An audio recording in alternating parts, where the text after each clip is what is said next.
There is no major problem confronting this country that isn't the consequence of politicians and public policy. And as you said, they're then supported by the lefties in the media and the woke mob in the business community. Interestingly, in this poll, though, Daniel, not much difference between the male and female responses.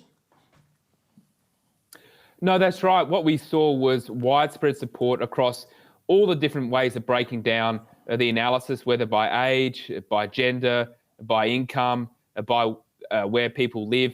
And this gets to the fact that no matter who you are or where you're from, high energy prices are going to hit you hard. And it goes to the point that Australians understand the cost of net zero. They're waking up to it. The more we learn about net zero, the less support there is. We know at a headline level, net zero sounds like a wonderful marketing slogan. If you just say net zero, do you want net zero? People say, sure, that sounds nice. But when you ask them, do you want to pay for it? No. Do you want to have it compromise your reliability or affordability? No. Do you want to have skyrocketing prices? No. So the more we learn about net zero, the less support there is in the community. Yes, indeed. And just on those male-female, 39% of males strongly agree, 33% of females strongly agree, 24% of males agree, 27% of females agree. And the age groups are interesting. This was fascinating, wasn't it, Daniel? 18 to 24, 28% strongly agree, 33% agree, and only 11% disagree. Well, that's right, Alan. It's really a significant point that you make because, to be honest, it gives me hope.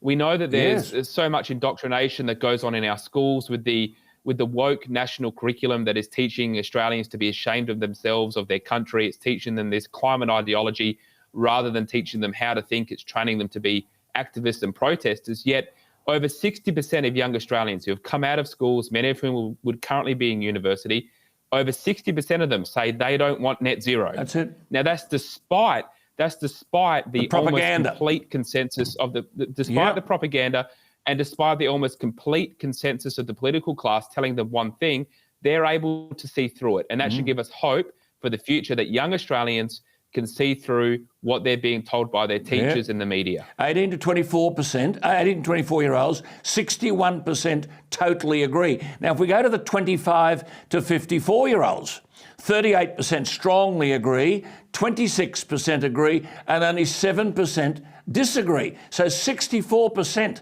of 25 to 54-year-olds agree and only 13% disagree. I mean, it was interesting, though, wasn't it, Daniel? Amongst the 55 and over, the disagreement figure of 25% was nearly double the percentage who disagree in the 18 to 24 and 25 to 54 age group.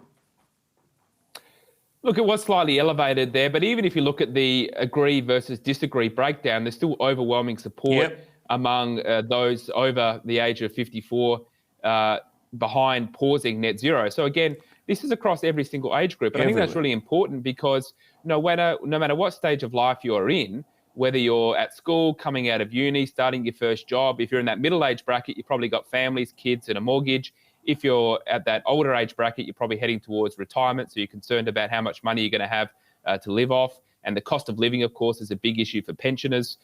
It affects you at every stage of life. So the important point here is that from the perspective of the opposition, this is a clear winner. You know, almost every single Australian across every single category that you can break down, their demographic, socioeconomic markers, they're being very clear. Focus on reliability and affordability, get more coal onto the market, and don't worry about this inner city teal green nonsense because that is just a distraction from the real issues.